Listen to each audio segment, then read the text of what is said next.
નમસ્કાર વિદ્યાર્થી મિત્રો, શ્રી એજી પટેલ કન્યા વિદ્યાલય યુટ્યુબ ચેનલ ઉપર આપનું હાર્દિક સ્વાગત છે।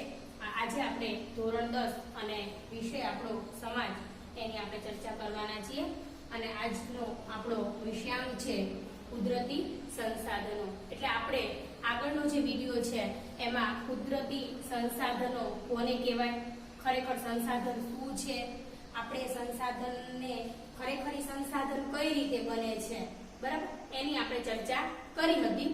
હવે આજે આગળના વિડિયોમાં આપણે એટલે કે જમીન નિર્માણ કેવી રીતે થયું તો આપણે એની ચર્ચા કરવાના છીએ। તો જમીન નિર્માણ ખરેખર આપણે સામાન્ય એવી સરળ ભાષામાં આપણે કહીએ તો જમીન કોને કહેવાય, એટલે કે ભૂસપાટી એનું જે ઉપલું પડ છે એને આપણે જેમાં વનસ્પતિ ઉગે છે એને આપણે સામાન્ય ભાષામાં આપણે જમીન તરીકે ઓળખીએ છીએ, બરાબર। એટલે પૃથ્વીનો જે પોપડો છે એના ઉપર તો આપણે જોઈએ ઘણા બધા એટલે અનેકવિધ આવા જે કણો છે એનાથી બનેલું એવું પાતળું પડ એટલે કે જમીન હોય।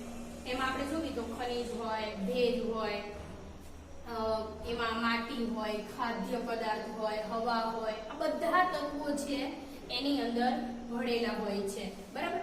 એટલે માટી છે ને એની નીચે એમાં ખરેખર તો મૂળ ખડકો છે એ એના જે સ્તરો છે એ આવેલા હોય છે, બરાબર।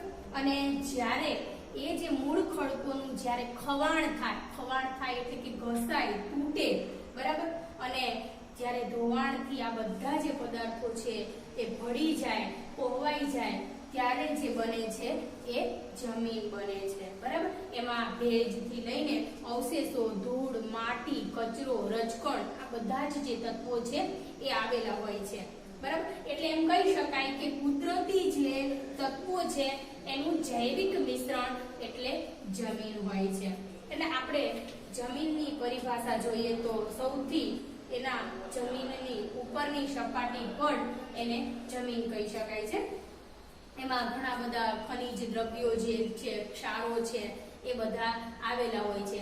આપણે જમીનની વાત કરીએ ને તો દરેક જગ્યાએ જમીન છે એક સરખી હોતી નથી। આપણે ઘણું સાંભળ્યું છે, બોલતા પણ હોઈએ છીએ કે ભાઈ આ જે જમીન છે એ સૌથી વધારે સેન્દ્રિય પદાર્થયુક્ત વાળી જમીન છે, બરાબર। અને અમુક જગ્યાએ જે જોઈએ છીએ કે જમીન છે એ બહુ ફળદ્રુપ જમીન નથી હોતી, બરાબર। હવે એટલે જ આપણે આ જે જમીન છે એના જમીનના જે પ્રકારો છે એનો આપણે અભ્યાસ કરવાનો છે।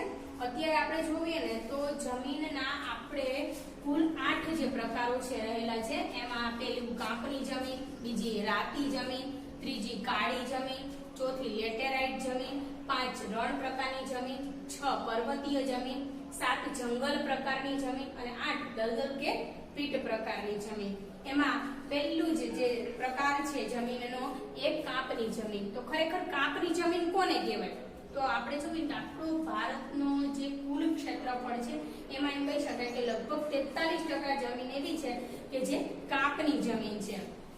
અને બ્રહ્મપુત્રથી લઈને સતલજ નદીનું ઉત્તર ભારતનું જે મેદાન છે એ થી લઈને દક્ષિણ ભારત સુધી એ કાંપની જમીન છે એ વિસ્તરાયેલી છે। એમાં નર્મદા, તાપી, મહાનદી, ગોદાવરી, કૃષ્ણા, કાવેરી આ બધા જે ખીણ પ્રદેશો છે એનાથી પથરાયેલી જમીન એ કાંપની જમીન છે। અને કાંપની જમીનનું નિર્માણ મોટા ભાગે નદીઓ જે છે ને એ પોતાની સાથે પાણીનું જે વહેણ છે એની સાથે જે નિક્ષેપિત એ જે પદાર્થો લઈને આવે છે એને આધારી આ જે કાંપની જમીન છે એ રહેલી છે। મોટા ભાગે આ જમીન છે ફળદ્રુપ જમીન કહેવાય છે। એ જમીનમાં પોટાશ, ફોસ્ફરિક એસિડ, ચૂનાનું જે પ્રમાણ છે એ કાંપની જમીનમાં આપણને મળી આવે છે, બરાબર। એમાં નાઇટ્રોજન અને હ્યુમસની માત્રા એમ કહી શકાય કે કાંપની જમીનમાં ઓછી હોય છે। એટલે મોટા ભાગે આ કાંપની જમીન છે ને ફળદ્રુપ જમીન છે એમાં કઠોળ વર્ગના જે પદાર્થો છે, પાકો છે એને લઈ શકાય છે અને નાઇટ્રોજનનું પ્રમાણ એમાં સ્થિર હોય છે। એમાં ઘઉં, ચોખા, શેરડી, સણ, કપાસ, મકાઈ અને તેલીબિયાના જે બીજા પદાર્થો છે એ પણ લઈ શકાય છે। હવે આપણે વાત કરીએ રાતી જમીન. રાતી જમીન છે ને એને બીજા આપણે લાલ પ્રકારની જમીન, આપણે તમે જોયું પણ હશે કે આપણે જમીનમાં ઘણી જગ્યાએ જમીન છે ને એ લાલ, એના માટીના જે કણો હોય છે ને લાલ હોય છે, બરાબર. તો એ જ જમીન એટલે લાલ જમીન છે, એટલે એને બીજા નામે લાલ જમીન પણ કહેવાય છે. એ આપણા ક્ષેત્રફળના લગભગ 19% ક્ષેત્રફળ છે એમાં વિસ્તરાયેલી છે. એટલે તમિલનાડુથી માંડીને એમ કહેવાય ઉત્તરના બુંદેલખંડ સુધીનો જે વિસ્તાર છે, બરાબર, એની જે ટેકરીઓ છે, પશ્ચિમના કચ્છ સુધી એ વિસ્તરેલી એ રાતી જમીન છે. હવે આપણે વાત કરીએ તો ઉદયપુર, ચિત્તોડગઢ, ડુંગરપુર, બાંસવાડા, ભીલવાડા, આ બધા જે જિલ્લાઓ છે ને એમાં એમ કહી શકાય કે રાતી જમીન છે જોવા મળે છે. આ જમીન છે ને એમાં ચૂનો, કાંકરા, કાર્બોનેટ એ બધા જે તત્વો છે એ પ્રાપ્ત નથી થતા. મોટા ભાગે આમાં ફોસ્ફેટ છે, મેગ્નેશિયમ છે, નાઇટ્રોજન છે, બરાબર. આવા જે તત્વો છે ને રાતી જમીનમાં એમ કહેવાય ઉણપ રહેલી છે. એટલે મોટા ભાગે આ જમીન છે એમાં બાજરી, કપાસ, ઘઉં, જુવાર, અળસી, મગફળી, બટાટા આવા જે પાકો છે એને સરળતાથી એ રાતી જમીનમાં લઈ શકાય છે. હવે આપણે કાળી જમીનની વાત કરીએ તો કાળી જમીન કોને કહેવાય? તો કાળી જમીન છે એને આઈએમપી પ્રશ્ન છે, ખાસ ધ્યાન રાખજો મિત્રો.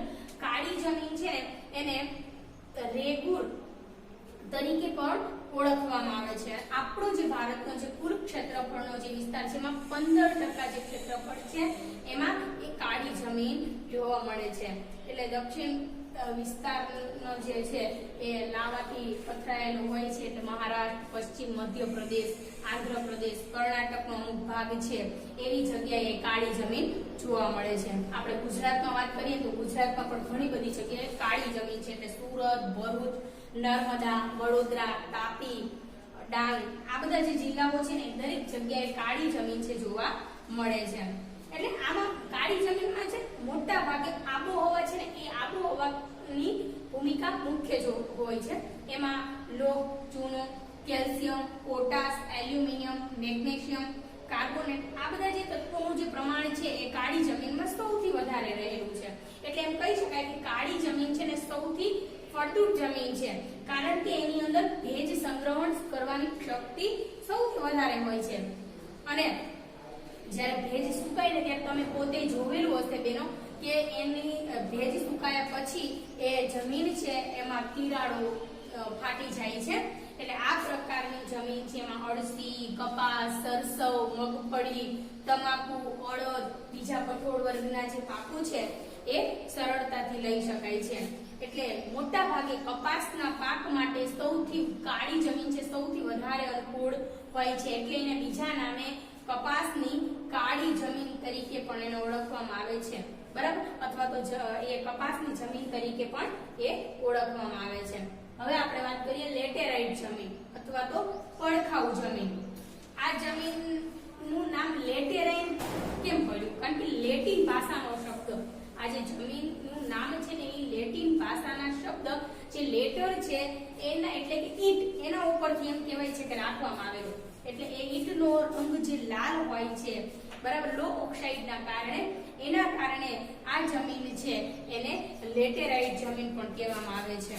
આ જમીન છે ને એમ કહેવાય છે કે જ્યારે ભીની થાય તો એકદમ મુલાયમ માખણ જેવી સોફ્ટ થઈ જાય છે અને જ્યારે સુકાઈ જાય ને ત્યારે ખૂબ જ સખત બની જાય છે. એટલે એ સૂકી પણ થઈ શકે છે અને ભેજવાળી આબોહવાનું જે પરિવર્તન, આબોહવાની જે અસર છે જમીન ઉપર થાય અને એના પરિવર્તનથી એ પદાર્થોનું નિવારણ અથવા નિર્માણ કરે છે. મોટાભાગે દ્વીપકલ્પીય જે ઉચ્ચ પ્રદેશો છે, ઊંચાણવાળા ભાગો છે એ જગ્યાએ લેટેરાઇટ જમીન જોવા મળે છે. એમાં મોટા ભાગે લોહ તત્વ, પોટાશ, એલ્યુમિનિયમ આ જે તત્વો છે એનું પ્રમાણ જોવા મળે છે. પણ આમ કહી શકાય કે એ ઓછી ફળદ્રુપ જમીન છે. લેટેરાઇટ જમીન છે એ ઓછી ફળદ્રુપતા વાળી છે.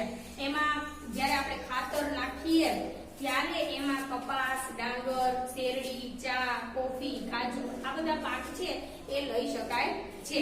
એટલા માટે આને લેટેરાઇટ જમીન અથવા તો પડખાઉ જમીન કહેવામાં આવે છે. હવે આપણે વાત કરીએ રણ પ્રકારની જમીન. તો આપણી માટે રણ પ્રકારની જમીન છે કઈ નવી નથી.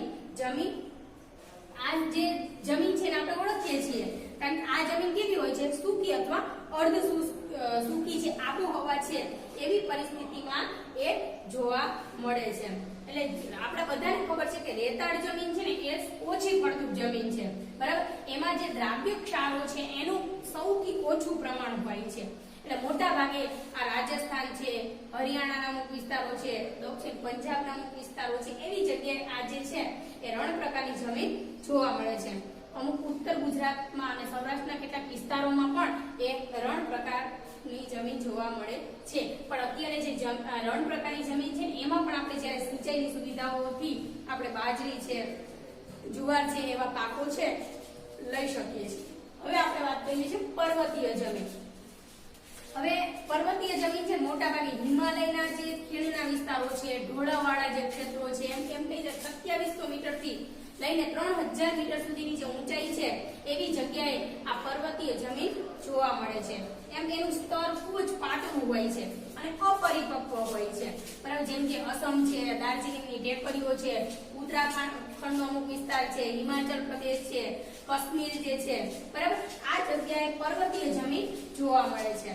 અને હિમાલયની સામાન્ય ઊંચાઈના જે ભાગો છે એમાં જેમ કે દેવદાર, ચીડ, પાઇન, આ બધા જે વૃક્ષો છે ને એ આવા ઊંચાઈના વિસ્તારો ઉપર જોવા મળે છે, બરાબર. હવે આપણે વાત કરીએ જંગલ પ્રકારની જમીન. તો જ્યાં સૌથી વધારે એટલે કે હિમાલયના જે શંકુદ્રુમ જે જંગલો છે એટલે કે 3000 મીટર થી 3100 મીટરની ઊંચાઈ વચ્ચે આવેલા જેમ કે સહ્યાદ્રી, પૂર્વઘાટ, મધ્ય હિમાલય, તરાઈના જે ક્ષેત્રો છે એ જગ્યાએ જંગલ પ્રકારની જમીન છે એ આવેલી છે. એમાં ખરેખર જે વૃક્ષો હોય ને એ વૃક્ષોના પાન જ્યારે ખરી જાય, પાંદડાઓ છે એ ભૂસપાટીમાં દટાઈ જાય, ઢંકાઈ જાય, એનાથી આ જમીન છે એ તૈયાર થતી હોય છે. અને જ્યારે પાંદડાઓ છે એ સડે, ગલે અને એમાં જે સેન્દ્રિય જે દ્રવ્યો છે એ જમીનમાં એનું જે પ્રમાણ છે, એનું તત્વ છે એની અંદર સૌથી વધારે ભળી જાય અને જમીનનો ઉપરનો ભાગ છે એનાથી કાળો બની જાય છે, બરાબર. અને જમીનના તળમાં નીચે તરફ જતા એ ધીરે ધીરે લાલ રંગમાં પરિવર્તન થઈ જાય છે. એટલે આ જમીન છે આમ પૌષ્ટિક કહેવાય. એમાં ચા, કોફી, તેજાના મસાલા, ઘઉં, મકાઈ, જવ, ડાંગર આવા પાકો છે એ પણ લઈ શકાય છે. પણ આ જે જમીન છે જંગલ પ્રકારની જમીન ઈ ઓછા પ્રમાણમાં, મર્યાદિત પ્રમાણમાં જોવા મળે છે. હવે આપણે વાત કરીએ દલદલ કે પીટ પ્રકારની જમીન. તો આ જે છે ને દલદલીય અથવા પીટ, દલદલ એટલે શું કે જે એકદમ નીચાણ વાળો વિસ્તાર છે, ધસેલો વિસ્તાર છે, દલદલીય વિસ્તાર કહેવાય. એ પ્રકારની જમીનમાં જે ભેજવાળા જે વિસ્તારો છે જેનાથી એમ કહી શકાય કે જૈવિક જે પદાર્થો છે, બરાબર, એના સંચયથી જે વિકાસ થયેલો છે એ દલદલીય વિસ્તાર છે. એમાં જૈવિક પદાર્થો અથવા જે ક્ષારો છે એ વધારે પ્રમાણમાં હોય છે. એમાં ફોસ્ફેટ છે, પોટાશ છે, બરાબર, એ જોવા મળે છે. એટલે એમાં ડાંગરની ખેતી કરવામાં આવે. જૈવિક પદાર્થો, ક્ષારતાઓ, એનું પોટાશનું પ્રમાણ છે જોવા મળે છે. ઓરિસ્સા, પશ્ચિમ બંગાળ, તમિલનાડુ એના કિનારાનો જે ભાગ છે, ઉત્તર બિહારનો જે વિસ્તાર છે, અમુક ઉત્તરાખંડનો જે વિસ્તાર છે એવી જગ્યાએ દલદલ કે પીટ પ્રકારની જમીન જોવા મળે છે. બહુ વધારે પ્રમાણમાં તો જમીનનું ક્ષેત્ર જે છે એ દલદલીય કે પીટ પ્રકારનું જોવા મળતું નથી. અમુક જ ભાગમાં છે એ જોવા મળે છે અને સામાન્ય રીતે આપણાને એ ઉપયોગી આવે છે. આજે આપણે હવે આ જમીનના જે પ્રકારો છે એની આપણે ચર્ચા કરી. હવે તમારું હોમવર્ક આજનું એ જ રહેશે કે જમીનના જે પ્રકારો છે એ પ્રકારોને લખીને તમારે સમજવાનું છે અને 2 વાર ત્યારે તમારા હોમવર્કમાં એ જમીનના પ્રકારોને લખવાનું. કારણ કે આઈએમપી પ્રશ્ન છે, ઘણીવાર 2 માર્કમાં, ઘણીવાર 1 માર્કમાં અને ઘણીવાર મોટો પ્રશ્ન છે એ તમારે એ પરીક્ષામાં જમીનના પ્રકારો વિશેની માહિતી આપવાનો કહે છે. વસ્તુ